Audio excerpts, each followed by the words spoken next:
Hey you guys, welcome back to another episode of the Mood Diaries. We are back in the studio again today and I am so excited for today's guest. On the show today, we have another sister from South Africa, a sister in Christ, and someone who can only be described as a flaming hot Cheeto inside and out. So please welcome Anastasia Naomi Carson. Shoot, full name. Hello. Thank you so much for being on the show today. Before we get into today's episode, I do just want to say that I know that sometimes I may talk about faith a lot, and the reason I do that, because I know for a lot of people they're like, you're doing a mental health podcast but you talk about faith, like why is that? And I just want to clarify that to me, they're one and the same. The one really couldn't exist without the other, and it would be inauthentic of me to not be discussing both of them together. So sometimes there will be mental health-based episodes, sometimes they will be faith-based episodes, sometimes it will be a combination of the two. But I just thought I wanted to clarify that just so it makes a little bit more sense to you guys. Full disclosure, we have actually recorded this episode before, but the audio didn't work out. So we have to redo it. But I feel like everything happens for a reason. And I feel like we just have so much more to say to you guys. So yeah, I hope you guys enjoy this episode. Thank you for being here today. Yeah, now they get to see us face to face. Face to face. Last time you guys it was before we even started doing these in-person video episodes, and we were just going to have an audio-only episode, and I'm so happy that we actually get to do a face-to-face episode, and that we're in this really cool studio. So I want to just jump right in and ask you about want to talk about your journey and where everything started with you, your journey with God, your journey with mental health. Yeah. Talk to me about that. Okay, I feel like it's a big, long journey story, but I guess that's what we're here for. So I guess as young as I can remember, God has just been really near to me. It's always just, I was always a very misunderstood child. I was very different from my other kids. I had ADHD, so I was very hyper, couldn't control my voice, like how loud it was. I was just very authentically me. Mm-hmm. And it was very different, I guess, from everyone around me. Yeah. I didn't get social cues, didn't get trends. I just got me. So that was just brutally me. And I guess people didn't understand that. So I was very isolated from society in a way from a young age. Mm-hmm. Like, I feel like if you could say the weird kids in school didn't even want to be with me. So I was like the weird kid. Yeah. And I grew up in a good family. Like my parents were loving. I grew up in a very good family. So it wasn't like that was just me. That was pure me. Yeah. So I found when I was so alone and no one wanted to be my friend, God wanted to be my friend. Like one of those things I love that I hear is that before you are lost, you are found. Yes. Before you were hurt, you were saved. Before you felt isolated, you were loved. And I felt that. Like I really did. And I feel like a lot of people feel alone or misunderstood, and that's what I felt like. I did nothing wrong. Yeah, I was kind. I wanted to love people radically. So I wanted to love people, and I accepted everyone. People just couldn't accept me, and it never came from like a vindictive way out of me either. So I wasn't like, they couldn't love me, I couldn't love them. It was never like that, because I was so young, and as a young kid, you're just so innocent. Yeah. But God found me in that place. Like I remember being like 5 years old, and when you like look at your hand, or like you look at a tree and you're like, I'm real. This is real. How are we here? And I always just felt that voice. I always felt that presence being like, why you're here. You know who created you. I grew up in a Christian home. in South Africa, I was part of a church that was very religious. It wasn't really, I mean, there was beautiful things part of it. I mean, like God showed up, but, you know, I experienced church hurt. I experienced religion. I experienced what a lot of people experience, where it's like, this is what Christianity is, or this is what the Bible says, and it isn't. It's hurt people. It's religion. And what religion does, it brings condemnation. It brings heaviness. It brings coldness. You know, and there was such a grace over my life among all of the hurt. Like, I just remember reading my Bible and being like, you know, I met God. I know God's with me. And this Bible is real. Like, I need to find the truth of the Bible. Like, what people are showing me isn't the Bible. What this church is representing isn't the Bible. Like, if this is real, which I know it because I felt it, I know him, like, I need to find this. Like, this needs to be real. I can't, like, there's no point in this. When you say that you felt like the church isn't what the Bible said, which church was that? Am I putting you on the spot here? No, I mean, like, I don't want people going down the rabbit hole, but it was like a cult. Okay. Say no more. Yeah. It wasn't, I mean, there was beauty in there. I mean, like, God isn't in a box. He'll find you wherever. There's beauty in that church. Like, I'm not going to dishonor that church. That's why I don't want to mention it. But they weren't following grace. Is this a church that you grew up in? Yes, this is a church I grew up in. Up until 12 years old, 13, that's when I started branching out and being like, I need to go and find what the Bible says. It's a very isolated church. Like, you won't find it here in Canada. So, and then I went looking and I'd ask people, you know, what churches do you go to? Can I come and visit yours? I went alone as a 12-year-old. And then I found this church and I was like, wow, there's freedom here. This is real. And I was like, this is where I'm supposed to be. Yeah. And I started going alone every Sunday. Anytime they had any Bible study, I would, like, make my parents drop me off. They wouldn't come, but, like, I needed this. I needed, like, true freedom. You know, the world wasn't giving me that. What they were offering me was I needed to change. And that's not what I was feeling. I was like, this is me. You know, regardless if the world's going to accept me or not, this is who I was created to be. Yeah.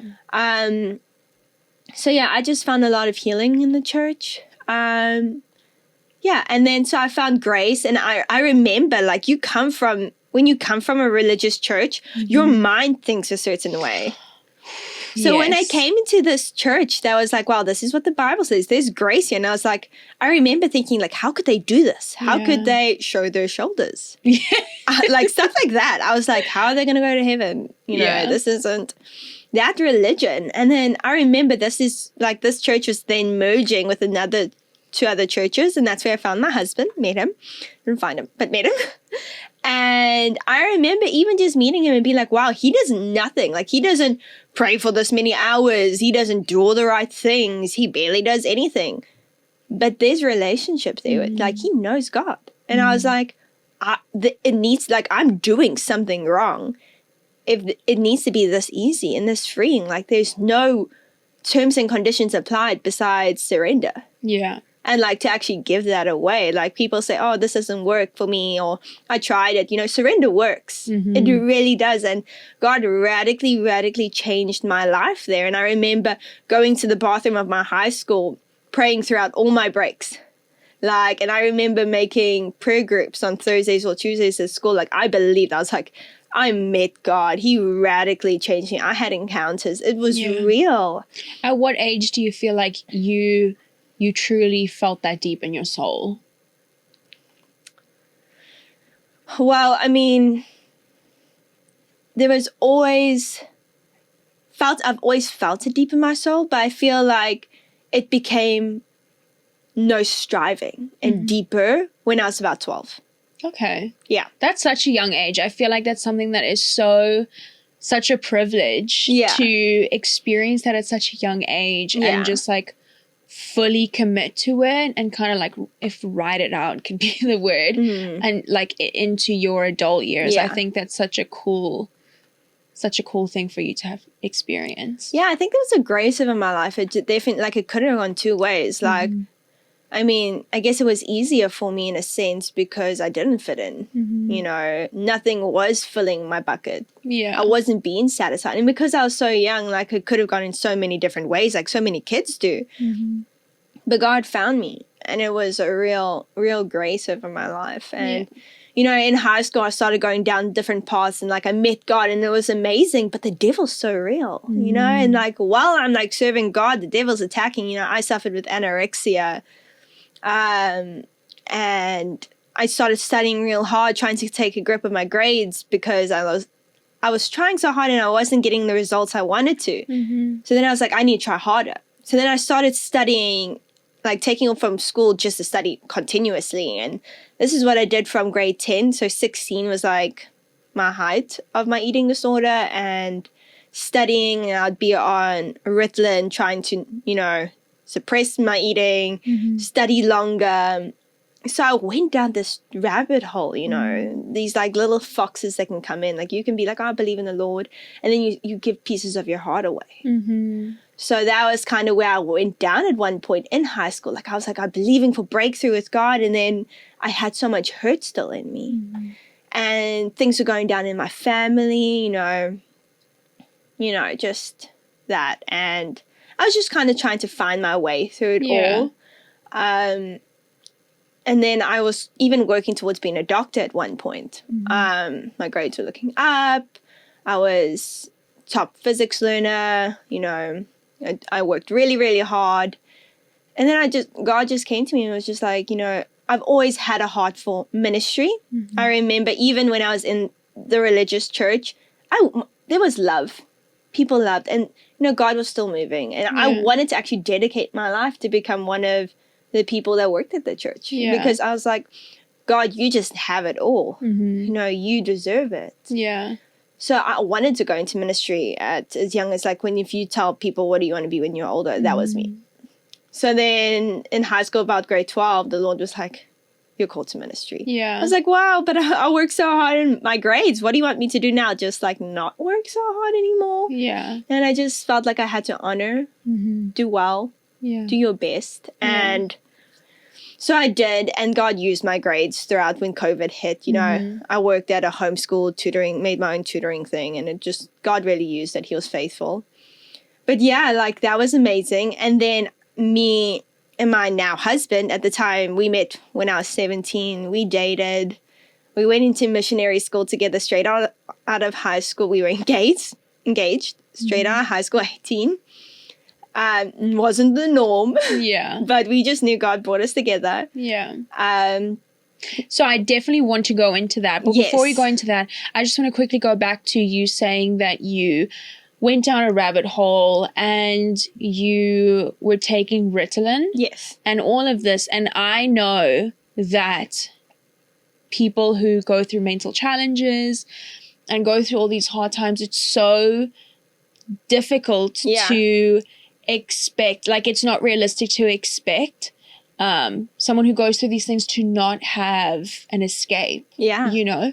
And for me, it took me a long time to be released or get out of my escape. So what did you do to kind of get out of that? So while I was still in the midst of it, the root of this whole thing, like I was trying to be skinny so that people would find me pretty. Like that was my root thing. Because I mean, like I was red hair, blonde eyebrows. I didn't look like all the other girls. I knew, like I had big teeth. I had to get braces. It was a long journey, and I was funny as a kid. So I was with the cool kids at one point in high school. Like I think they found my personality funny. So I was with them. I was in the group. But these are all like pretty people, and I wasn't the prettiest. And I knew that because people made me aware of that. Like, they would be like, oh, well, you know, eventually, like, some people would comment, like, you know, one day you'll be, you know, or I believe that one day you would, or be prettier, and, you know, they would be, like, it was just one of those things. And then my brother's friends, they would also, you know. So I was very aware of what I looked. And I felt like, you know, like, one comment can go, and they can be like, oh, well, you looked big back then, but we didn't want to say anything. So those kind of comments really got to me, and I already had a thing of, oh, well, my personality isn't usually accepted, you know, or so now how I look isn't even accepted. So then I went down this thing where like, okay, maybe if I'm skinnier, people, like I can control that. I can't control how I look, you know, my face and my personality half the time, but I can control how fat or skinny I am, you know. So I went down that, and because I was ADD, I had Ritalin. So I had to, because I couldn't concentrate. So that was already a battle of the mind. And then when I took it, I wasn't hungry. So I was like, wow, this is actually easier. So it's not such a battle. It's not so, you know, you want to find things that doesn't make life so hard. Yeah. But when it's not God, it actually makes life harder because you add all these things and it's heavier because you don't feel fulfilled. You don't feel life. You don't feel free. So I actually carried that, you know, like I can have the Lord. I felt him. I had a relationship because he's good. But I actually went into missionary school with that. And it was during my ministry school that I found freedom. And, you know, during my ministry school, it was amazing. God just took off every religion off of me, broke it over my family. Everything was just like, it almost felt like generational things were just being broken. Yeah. And at the end of the missionary school, like I ate, there was no food guilt. And anyone who has any food disorders, eating disorders, knows that's hard because you don't eat anything without mentally going through that. Yeah. None of that. I was completely set free. Just walked it out with him. Yeah. Like I was like, I'm going to eat healthy, Lord. That will be my thing. And I'm going to enjoy what you gave me. And I didn't need Ritalin because I wasn't studying, so I didn't take it anyway when I exited school. Like, I think I felt freedom as well with that. Like, you know, it just you need to put that down. Yeah. So I just turned my attention. So what I did is I turned my attention from me to God. And then all of a sudden everything became so small. When it looked so big, you know, when you look at him. So yeah, I was in ministry school and we saw amazing miracles. I was like 18, but like, it was just God. Like we saw blind see, deaf hear. We had this one woman that had a swollen leg. We were washing her feet and we were praying over her leg and she just jumped up and started slamming her leg on the floor dancing. And it was just completely healed. Like we saw that before our own eyes. Like you can't fake that. People are crying. They're like hearing, they're seeing, they're feeling the Lord. They're getting set free. You know, we experienced that in this missionary school. Like I was radically changed. And then through into COVID and, you know, went into tutoring and stuff. Then the next got married, came to Canada. Yeah. And then I've been in ministry since. Oh, it's so amazing. Yeah. I love it so much. I think it's so cool. Like I said, you were able to experience God at such a young age. I think that's such a privilege. You know, someone like me who only really became a believer a couple of years ago, I feel like there's beauty in both, you know, in either journey where I feel like, you know, if I was in it since a young age, I feel like maybe I would be so much further along in my journey. But there's something so beautiful about, you know, knowing where I was, that I was not on the right path, and just the huge 180. Because I think that sometimes, and that's also another reason why I like talking about faith so much along with my mental health journey, is people will listen to stories like this or listen to believers talk and be like, okay, but I am nothing like you. Yeah. I sleep around, I do drugs all the time, I drink, I party, I go out. Like, there's no way that me and you are the same person. You know, there's no common ground for the two of us. And I'm like, I was there. I was that person. And now I'm like on the opposite side of the spectrum. Like that can happen. And that to me, like, I love it. I love having experienced both, you know. But yeah, I feel like, you know, after the last time we recorded and going into this, whenever I choose guests or whenever I decide who I want to speak to, like what I want to talk about, I always think about what would I personally go to that person for? Like, what is that? And that to me, like, if I had to think about anything that I would come to you with, like, I have a lot of different people that I would go to a lot of different things for. But I think one thing that I would bring to you is a godly relationship. Yeah. And a godly marriage, you know? Yeah. And I would love it if you could kind of just tell us about the beginning stages of you and Tim meeting. Like, where did you guys meet? What was that situation? Just kind of talk about the beginning stages of your relationship. Yeah, well, I met him when I was 17. Our churches were merging. Tim was already in church. He was a youth leader at the time. I was on my own mission with God, going deeper, wanting more of him. And when I met Tim, it was totally just God. I mean, like, he'll tell you this is his description that I'm describing. But we were there and he just felt the Lord say to him, like, you got to go speak to this girl or you're going to regret it. And I was the first girl he's actually ever gone up the courage to go talk to. Yeah. About like, hey, you know, out of school and stuff. So yeah, he came up to me and it was very awkward. He was like, hey, do you know this friend? You know, it was, you know, teenage stuff. But there was an immediate connection and I really liked him, but I just knew, you know, he needed to be closer to God. There's no way. And it's almost as if I knew this is who God brought me. Like, I was like, I really like him. But this means nothing to me unless he is closer to God. Yeah. You know, my priority is always God. My priority is like, I'm going with God. And I've always prayed for like, God, send me someone that loves you more than me. And will love me more than I ever could imagine. Like, my standards were there. And I was very picky. Like, I'm a very picky girl. Like, I have so many ex. Guys can open up their mouths, and if I hear a drip of ego or anything, narcissism, I am out. Yeah. I am out. And God sent me the most humble, childlike man ever. Like, I've never in my life met someone like Tim. Like, people testify about how amazing he is. Yeah. And yeah, so there was nothing. There was just like, wow, there is something that is so freeing about him. So authentic.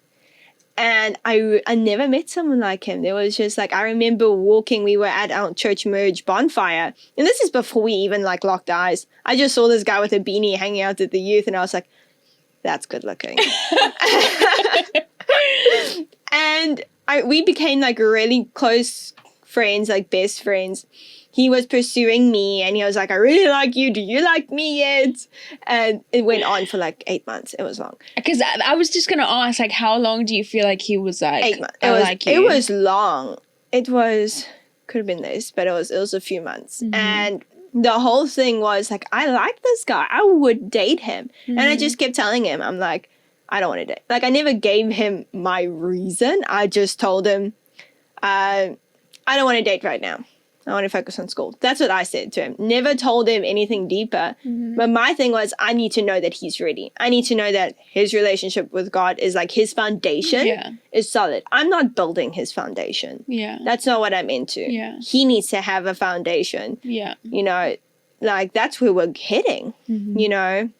So yeah, and then eventually we were like, we were really courting. Yes. But he was going, like, we went to church day and night. We went to youth group. We were youth leaders together. That's when, like, we were connected with church. But you can be a professional Christian and not know Jesus. Yes. So he was on his journey with God, and it was becoming his own. And it was beautiful to be able to walk that out with him. And it's a gracious walk. Like, you're patient because you know God's in control. You know who has your heart. You know, you're not in fear because my husband doesn't have my heart. I didn't care if I wasn't looking for a man. Yeah. I was going to go on my own missionary trip. I was by myself, going to go travel, going to do what I wanted. But God had a different plan, and I was so open to whatever he had because I was walking with him. Yeah. What was that turning point for you? What was the point where you were like, okay, I want to be with you now. I want to give this a go. We were both in a youth group. And he was teaching that night. It was the first time that he was ever teaching. I mean, there was loads of things leading up. Like, he was spending time coming back, like, testifying, like, this is what I'm experiencing. He went, there was a lot of testimonies leading up. Like, this isn't just one encounter. This is, like, he went and they planted churches, and there was just so many amazing, beautiful things and, like, stories that you can just see, wow, this is beautiful. But there was this encounter that he had at our youth group that he was preaching, and then all of a sudden the Holy Spirit just fell on him and all his students, and they were all just laughing. And they were just, the Holy Spirit was just there. And I was still like almost in religion still a bit. And I was like, wow, like this is what I've been wanting. This is insane. And that had to actually carry him out. He couldn't walk. Wow. And I just felt like, yep, this is it. This is it. This is my husband. This is my husband. And he brought me closer to God because I saw what grace looked like. I saw that it's not striving. It's not me being perfect. It's not me doing all the right things. It's me believing that he is perfect, that he is good. Yeah. So yeah, I was like, I just came to him like, yeah, I love you. You know, because he said I love you way before that. Like, we were still in courtship, and he was like, I love you. So something that's very interesting that you said was that he brought you closer to God. Yeah. I really want to know what that looks like. Like, I want to know, when you say he brought you closer to God, I feel like I've never been in a relationship where that's been a reality. Yeah. And I really I've only been in one relationship since becoming a believer. So that already looked so different from my other relationships. But I want to know, what does that look like when a guy brings you closer to God? Well, I feel like there's so many things that contribute to that. Like, who you pick is very important. Like, are you equally yoked? How close are you to God? Is he your husband before the man that you're dating? Is, like, I didn't want anyone who didn't love the Lord more than me. Like, his foundation needs to be secure, first of all. Because you need to remember that who you're picking to date and who you want to marry, that's who you're going to submit to. And submit isn't, like, I feel like it's such a controversial thing because the world twisted in such a horrible way. Absolutely. But what it looks like is your husband empowering you. Like, if I'm going to submit to someone, that person needs to already die to self. Like, my husband isn't himself. He is dead and he's believing in God. Like, that's who I am with. So who you're picking is who you're going to be walking this out. Like, I can pick someone that still has to go through so many things. So, like, has to walk out stuff, has to still be healed, has to, you know, there's so many things and contributing factors, you know, and they're going to bring that into the relationship. So I feel like when someone brings you closer to God, I mean, like, they always do, because they bring up stuff. Like, when you go through a storm or when you go through confrontation, it brings up stuff. Like, how you react, what you feel, it shows you what's at your foundation, what's at your core. Like, when the storm comes in your house, what's it built on? Like, that shows. Yeah. So I feel like already you're having to bring up stuff and lay it down. That's what that looks like. But what it looked like for me how Tim brought me close, like, I feel like it looks different for everyone. But for me, it looked like Tim had his own relationship and God brought him to me. And, like, obviously he's chosen him for me, you know. There's so many different personalities and this fits so perfectly. Yeah. And, you know, he showed me what grace was like. He showed me, like, and there was just such a grace about that. Like, when God gives you someone, it brings you closer to God. They want to go to church. They want to worship with you. Yeah. They want to also hear what you have to say. Yeah. They care about that. And more importantly than all of that, about any of our opinions and fights, like, our fights or arguments looks like us bringing up stuff of what we're feeling and then putting it to the Bible. You know, that's what that looks like. You know, and if you're not living like that, and if you're not kind of going through that, you're going to kind of go through a lot of hurt. Yeah. I don't know. doubt that answered anything. But No, you did. No, I do get a better understanding. It looks so different. yeah. Like, I hear other people's relationships and how they met and how they feel about things, and it looks so different, but the end point's the same. The end point looks like that. I love that image, and we always talk about it, that it's like a triangle, and the closer you go to God, the closer you guys come together. And when you and your husband get closer together and closer to God, when you're first going closer to God. So that's what it looks like when your husband brings you closer, because he's already heading up the triangle. You don't need to drag him. You don't need to direct him. He's already going there. Yeah. So when you both are, you're pulling each other together. Yeah. I think a lot of the times I would think about, and I feel like I was like this until very recently, but I always thought, like, what can the other person do for me? Yeah. How can they help me? Yeah. How can they help me? What can they do for me? How can they bring me closer to God? And I never really thought about, okay, what do you do? Yeah. What do you do? What do you bring to the and table? And a big thing is, like, Tim is not there to bring me closer to God. Yes. That is not his purpose. My purpose is to be with God, and his purpose is to be with God. And with that, we'll come together. Yeah.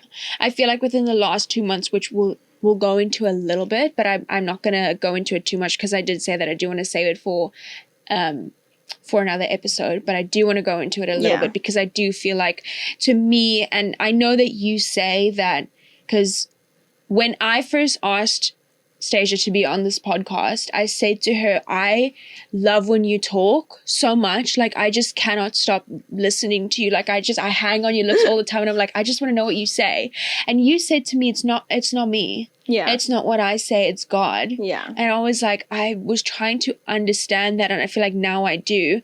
But I still feel like you are such a monumental part of what's been happening with me. Yeah. And I feel like you've just been there every step of the way. Yeah. And I love it. I feel like God knows exactly who you need. Yeah. Like, who needs to, I feel like God always knows exactly who he needs to send to who at what point. Yeah.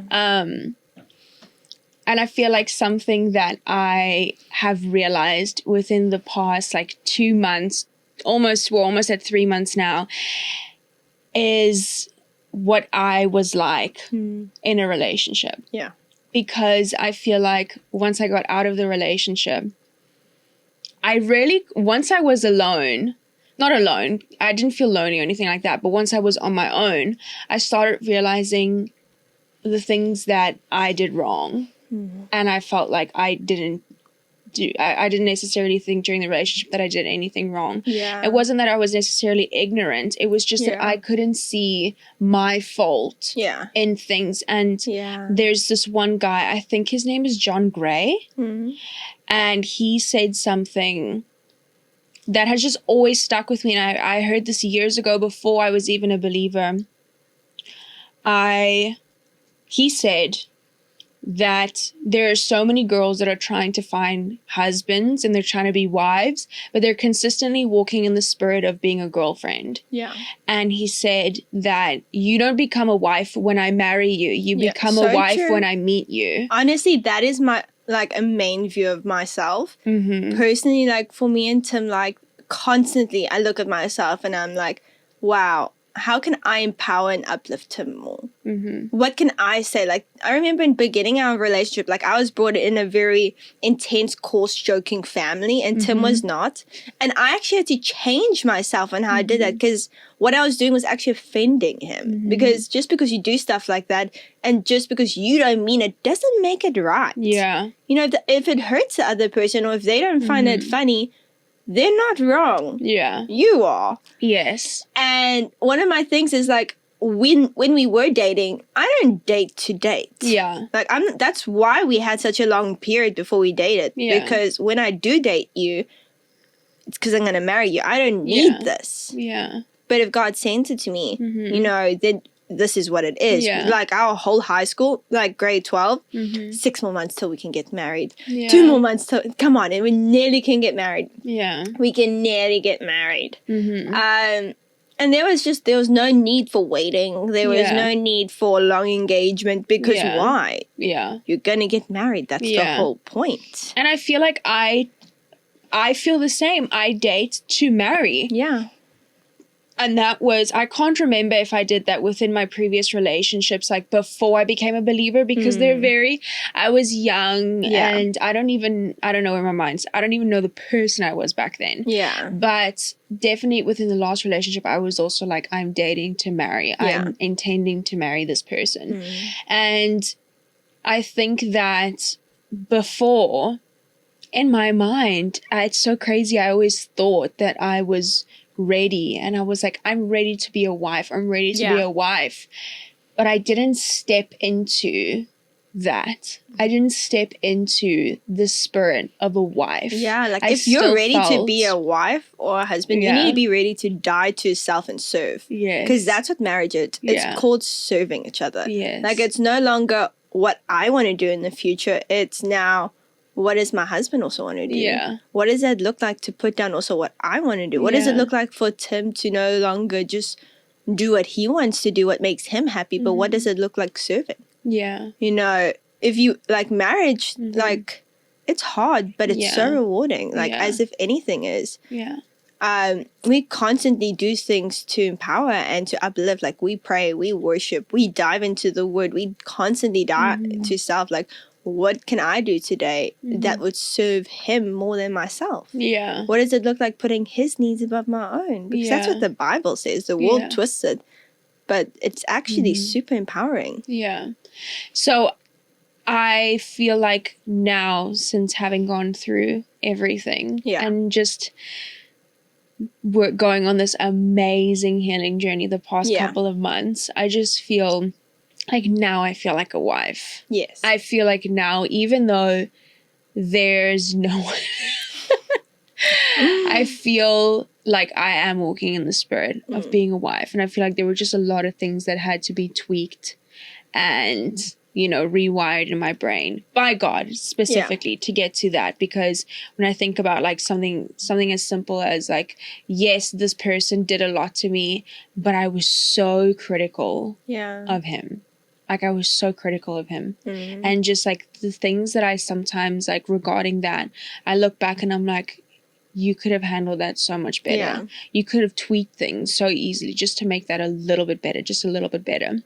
But I remember you saying one time that you were in a waiting season when it came to getting married. Or before. And I think that you had mentioned that the waiting season was, you had mentioned about your time in the waiting season and then God revealing who you were going to marry. And I think that you said that even when God showed you who you were going to marry, that you didn't jump into that. Yeah. Can you talk about that a little bit? So that was like when Tim and I met. Like we just both knew. Like, God won't send you someone where only you will know that you're meant to marry him. Yes. Trust me, if it's meant to be, you both will know. You will not be. God said that you're going to marry me. And they're like, no. Then God did not say that. You both need to be there. But yeah, we both just instinctively, like, we knew God brought us together. But just because God brought us together too, like, I knew that it was not the time. Because the Bible also doesn't lie. Like, you can get a word and then you have to put it to the Bible. You know, and I knew and I just knew, like, this is what needs to happen. Tim, although this is the man, like, if we got together, and Tim will testify about this, like, if we got together at that point, I don't know if we'll be here today. Because Tim had to grow. I had to grow. Like, imagine I went in there with my religion. I would have brought jealousy. I would have brought hurt. Like, I was an orphan still. Like, I was saved, but with the mind of an orphan. So I would have kind of been like, why are you getting that and not me? There wouldn't have been that. And Tim would have been so insecure. There was so much insecurity. There was so much, you know, he didn't have that fire in him. So we both actually, it would have been more hurt than anything. And that's the hard part. Like, you can be two Christians. You can even be destined to be together. But if you're not walking that out with God and you're not just running ahead or doing your own thing, you know, you want the fruits of God. You don't want your fruits. Your fruits is not going to bear anything. Yeah. If anything, it'll bring death. So, Did you ask God specifically? Because I kind of want to know what that prayer looked like, because I'm wondering, did you pray that prayer with Tim in mind? Or did you pray that prayer with anyone in mind? Or did you say, God, I would like you to reveal, or on your own time when you feel like I'm ready, will you reveal my husband? Or did you say, will you give me a sign or show me if Tim is my husband? Well, so are you talking about, so husband, boyfriend, partner was never a place in my heart. Okay. Never. It was never something that I was going after, that I was praying for fervently. It didn't. It wasn't my main thing. My main thing was getting healed, whole, meet God, go deeper with God. Yes. Less of me, more of you. Okay. And since I was a young child, I just always knew the power of prayer. So I prayed, Lord, would you send me someone every day? Just like as you put on the armor of God, as you talk and you pray for your family, you pray for your friends. That was just something I put in there because I knew that it was important. And I just said, thank you, Lord, that you'll send me someone that loves you more than me, that would love me more than I could ever imagine. So I had high standards. So, and then when I met him, you know, the prayers that went most, like there was no, would you do this? There wasn't that. There was still just me going after God. You know, that would happen when it needs to. Would you help him, if anything? Yeah. Get closer to you. There was no, like, I was not involved in that. Yeah. Tim's walk with God was not me. That was just, maybe I should have prayed for him more. Maybe I should have been like, God, would you just help? Like, I mean, I encouraged him to come to church he did. He came to church every Sunday night, morning, youth, we went to the same conference together. We did all that stuff. Like, he came and I encouraged, because he knew if you're going to date me, you're going to come. You're going to commit. Yeah. Like, there's no, you're going to show commitment because I know that God will move. So there was that. Like, he knew there was things that you do to set yourself up. But it needs to be deeper. Like, you need to meet God. Yeah. You can't just do those things. But you need to do those things because those are good and wise. Yeah. So, yeah, I did the encouraging and that kind of thing. But, yeah, he never really took any part of, like, I was always, even while we were courting, like I knew there was no doubt in my heart that we were going to get married and Tim was going to get there. Yeah. Like, there wasn't like, oh, what if he doesn't? Or what? There was none of that. There was no fear. Because I knew who my God was. I was still getting closer to him and I saw the fruits of that. So I'm so sorry. I'm kind of talking too much. I just love everything that you're saying. Sorry, carry on. Yeah, so, you know, there was none of that. You know, you can't feed into the fear or the what ifs, or there was none of that. I looked to God and I knew everything was okay because I was looking at him. Saw the fruits of that. God is faithful. He would direct me if I needed to do anything. We both went into missionary school. We both got radically changed. Everything, like, we came out of missionary school before we got even married, and everything came out. All the healing, the hurt, like everything. And we went to so much marriage counseling before even getting married. Like, we were engaged and we probably went to 3-4 different types of marriage counselors, Christian counselors. We went to that multiple times. We were in connect small groups, everything, because we believed in filling our life up with investment in the value. Because when you attach value to something and you honor that value, it would produce the value that it holds, you know? Yeah. When you prioritize something, you hold it to that value. Yeah. So, yeah.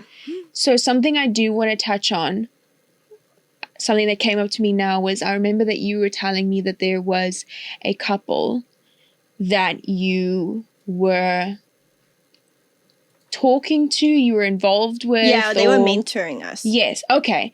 So, and you said that she was unfaithful in her marriage. Can you talk about their story and how they connected with you? Because there's a reason. Yes. Yeah. So, I'm not going to go into too much detail just for the sake of honoring them, and it is their story. But God always, like when you pray, God set us people that can disciple us, that can mentor us.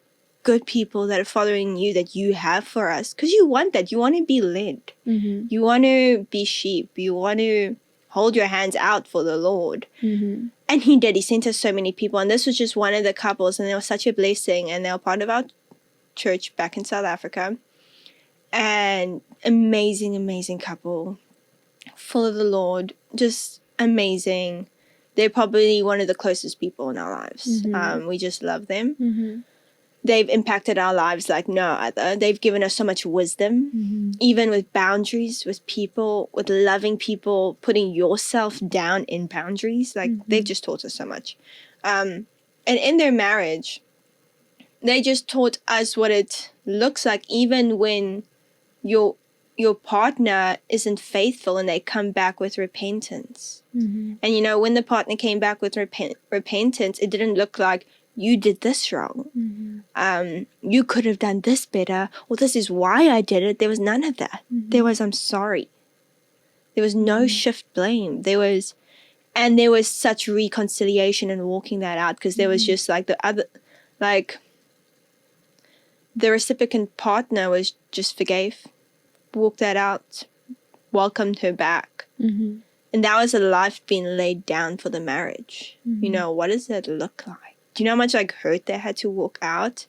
But God was so faithful. And they're the healthiest marriage we have ever seen in our life. We look up to them and we constantly pray, Lord, give us a heart like them. I remember you telling me that, and I was so surprised, because to me it's so difficult to think that you have this hurt and unfaithfulness and then you have the greatest marriage that you've ever seen, the healthiest marriage. I struggle to see the connect. Yeah, well, I mean, like if you got God in your relationship, and they both prioritize it, relationship with God, not religion, like meeting with God, being changed, hearing the voice of the Father, meeting up, like not just saying reading the word, but meeting Jesus, who is the eternal word. And they had that in their marriage, and they prioritized. They went and saw people, they prayed with people, they went to elders in the church, and they talked to, like you said, you don't just do this in isolation. They went out and did that. They believed. And that's like what the devil tries to take, God will give back tenfold. When the enemy thought he had you, Jesus said, you're mine. And God just repaid their marriage. And their family is the healthiest family I've ever seen in my life. Wow. Like, Tim and I constantly look up to this family, and we're like, we want to parent like them. We want our kids to feel that loved. We want to treat our family, when they hurt us, to treat them like how they treat people. They also have so much grace. For people, for each other, they don't just talk, they walk it out. They're gracious, they give. They really are. They were such a blessing. We would not be in a place where we are today if we weren't, first of all, open, like praying, like God send us someone, and then obedient when God did. And they were your marriage counselors, yes? Yeah, mentors, counselors, even after marriage. Wow. Yeah, closest friends now. Wow. Okay, now I want to go briefly into what happened a few months ago, because we did originally discuss this in the first time when we recorded, and I know you must be so tired of hearing this, because you've heard this so it's beautiful. so many times. But yeah, I'm just gonna quickly go over what that was like for me, and then I would love for you to say what that was like for you. But a few months ago, I basically went through something that very nearly, I would say, was supposed to destroy me, because I feel like that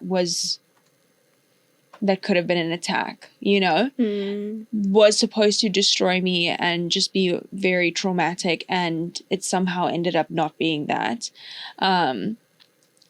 I went through something, and later that week, we went to a worship night, and during the worship night, like later, they they said, okay, cool, everyone who needs healing, just like come to the front. And whenever I'm somewhere and someone says, do you need healing? I'm like, me, I need healing. Yeah. I just feel like I need healing from everything. Yeah. The whole world. The whole world. Like someone looked at me funny or hooted at me in a car. Yeah. I need healing from that. Because I feel like there's just, you might not know when you need something. You know, you might not know when there's something in the back of your mind that you just cannot shake. And that may come out in an ugly way, or so I've heard. But I also went to the front and I saw Seja praying over a bunch of people. And a lot of the times when someone prays over me, they pray and then they move on. And Seja came to me and she put her hands on my body and she prayed over me. And you didn't leave. I didn't leave. I don't leave. I don't leave. She didn't leave. The best way I can describe it, she coaxed it out of my body. Yeah. Yeah. You literally coaxed it out of my body because I feel like you were praying and then you were like, let it go. Yes. Let it go. Yeah. Let it go. And you kept doing that. I'm like, I'm trying. Yeah. You know, you were just like, I'm trying my best. I'm trying my best. And you just coaxed it out of my body and it just, everything left. Yeah. It just left my body and I came home that night and I felt good. And then the next day, the effects started kicking in. And the whole week, it was literally just like things, I just started feeling better and better and better. And I thought it was going to be like just a quick thing. You're going to feel good and then we're going to move on with the journey. And basically, that just has not stopped. Yeah. Getting better. You felt what it feels like to be a new creation. A new creation. You use this sentence in one of our very first small groups. You said, take my heart of stone and give me a heart of flesh. Yeah. And ever since I heard that, that's how I've been describing my situation. So because everything in my life has just lined up. Yeah. Everything. Yeah. Confidence is through the roof. And it's not because of anything. It's literally God just put that confidence in my body. Every negative thing has left. I have no sadness. I have no anger in my body there. I have nothing that I worry about ever. I'm literally stress-free. Yeah. For the people who know me, they know I was a stress warrior. My life motto was literally, why enjoy today when you can worry about tomorrow? Yeah. Like I stressed about everything all the time. I have zero stress. I'm literally like, insecurity? Never heard of her. Who's she?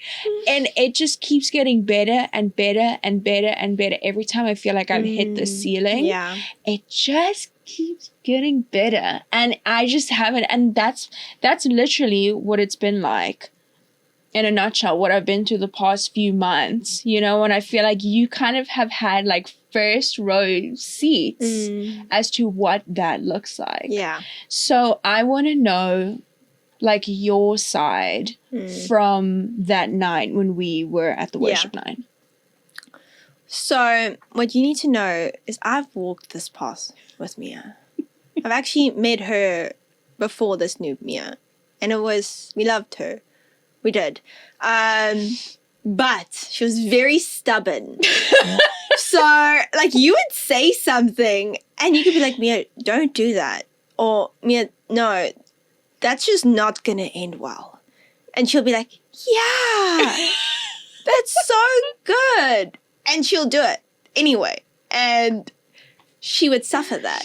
And so there was just like, whenever I saw Mia, like, the Lord just knows, like, the Lord is close to my heart. So one of my things is I just feel like when God says something, I can feel like just sometimes I can feel like the heaviness or the hard, the depression, the anxiety, on people. Like that's just one, like when I prayed, like I feel that's what happened when like I just was like God was just through me, because it's just God. Like, you're just like, that needs to leave. That needs to leave. And whenever I would see you, whenever you'd speak, or like, you could just feel the heaviness. It's almost as if you had a blanket over your head and you're like, Mia, look at this. And you're like, yeah, I can see it. Yeah. But you couldn't. And then you would just walk with this heaviness. And man, it almost as if I felt that, like, I was like, oh man, I remember going to this worship thing and I almost didn't even want to see you. But I knew, like, I wanted to, but like, I almost like, oh, I can't, because I could almost feel that, and I was just like, that needs to go. That needs to go. Yeah. So I remember when I saw like he did like an altar call for anyone that was going through things, needed healing, had suicidal things, whatever. And they didn't have enough people to pray for everyone. And I was just like, yeah, that's me. So I just went and prayed for people. And then I saw you, and I just felt like God said, you need to go there. And what you're feeling needs to leave. So when I got there, it's almost as if I saw like your back being so tight, like tied around, and it almost was just like so demonic. And I was just like, it needs to leave. Like, we need to loosen this up. God's going to loosen, and you need to release it, because I almost felt like your heart was holding so much hurt, and it was so hard. And I just felt like God was wanting to soften that. Like, God, and this is just what God wanted to do. This was literally, and all I am, and even in this podcast, like while we were even praying beforehand, I was just like, this is not me. This has nothing to do with me. My little life is all about him. All I am is an usher that points to him. Nothing. I'm just obedient. I'm like a little, you know. And when I came to you, and I was just like, I could almost feel like you, like, it was just God led, but God was just saying, like, you needed to, and I felt that heaviness. I felt God on you. It was just a release. It was, and I felt that shift, because I felt it just left. Like, I don't even know what I was saying. It was just, God had to lead me through that. Yeah, and then I remember when you came out of that, afterwards, like, I even came home and I was like, Mia's different. The blanket has been lifted. But I was like, Mia's different. Like, I came home and I remember even telling my mom, Mia's different. She's the new creation. God encountered her. Yeah. And just seeing the effects, and like you being just so like open with it, and you just surrendering everything. You can just see the light, the freedom you carry, the purpose that you're walking in, and what God has for you, and you're actually taking hold of that and walking that with him. It's like, it's such a blessing. Like, it feels like I've seen so many amazing things that God's done in my life and around me, and it feels like now finally I get to see people radically changed around me and get to walk it with them. And like, it's a blessing. It is. So yeah. I love it. Yeah. I love it. And I just love, like, what I actually, like, was supposed to say right in the beginning, and I completely forgot about that, because I usually do, like, a little bit of a background on each person, just so you guys kind of know, like, where this person is coming from. And I mean, I met Stasia right when she moved to Canada, and which was 2 years ago. And she's had a baby since then. Yes. Sorry, I had to mention him. I had to add that. And we did the internship together. And I remember feeling like, I was like, oh, this is so cool. Like, I have a nice, like, South African friend, you know, it's great. And then, but now I feel like it's so different. And now I feel like our relationship is so different. Yeah. And I love that. And I feel like I never really understood having people in your life that brings you closer to God, because I always felt like God wants us to be friends with everybody. Yeah. You know, he doesn't want us to exclude anybody because of their beliefs or the way that they feel or whatever. But I think it's just such a lovely feeling to have someone or people in your life where you bounce off each other and you talk about everything, because there's this saying in Afrikaans and it goes, "Wat die hart van vol is, loop die mond van oor." And I love that saying because it literally... Do you want to translate that? Yeah, no, I'm gonna do that. It literally means that whatever's in your heart, your heart's full of, your mouth will run out of Thank you. Yeah. That will run out of your mouth. Yes. And I love that so much because I feel like that's where I am right now. Yeah. I constantly want to talk about God, you know, and I love that because I feel like every time you talk about God, for some reason I just got the image of Pac-Man in my... Yeah.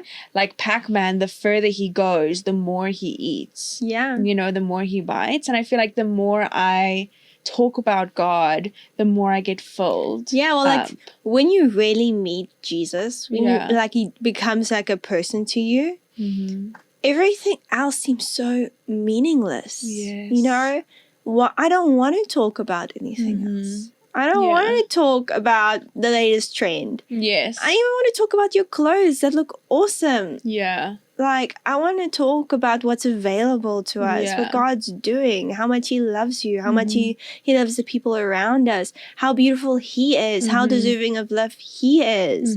Like, and when you feel that, you can't help but let that overflow. Yeah. And the thing about having friends that are Christians, like, we love everyone. But when you find Jesus, your capacity is so much bigger because you're so healed and whole. Yeah. And you can love other people because you're no longer trying to be loved by them. Yes. Yeah. And something that I also never understood before was when people say worldly things, of the world, worldly things. And when people said like worldly things aren't going to fulfill you or anything like that, I never understood that. And now I know what that means because like a couple of months ago, when I started like talking to guys again, like after a little while, I was like, wow, I can't believe how unfulfilled I am with this. Like, I just couldn't believe, like, I was bored. I was like, there are none of these guys that I would ever consider walking a journey with. There's no one that I would consider dating. There's definitely no one that I would look at as marriage material. What am I doing this for? And that's when I left all of that stuff and I turned to God, and that's just when it became better and better and better. Yeah. I loved this conversation. I loved it so much. And stuff like this usually, like, it just gives me new energy. I just love talking about this stuff. But yeah. So I don't know if you wanted me to mention the part of my testimony. Yes, please. It does have the reason why I wanted to mention it is because it actually was the main thing about the mental health, about my anxiety. Yeah. So that's why I thought I wanted to mention it. Please. You don't need to add it. But just part of my testimony that I forgot to add in was that, so when I was 16, I started to have really bad anxiety. And it just got worse and worse, and like environmental things with the relationships around me and the conflicts just made it worse. Like my panic attacks, my fear. Like growing up in South Africa, there was a lot of fear. We had chairs thrown through our windows, muggings happening everywhere, hands coming through my window. So I had a lot of crippling fear. I couldn't sleep alone. I was on sleeping tablets at one point.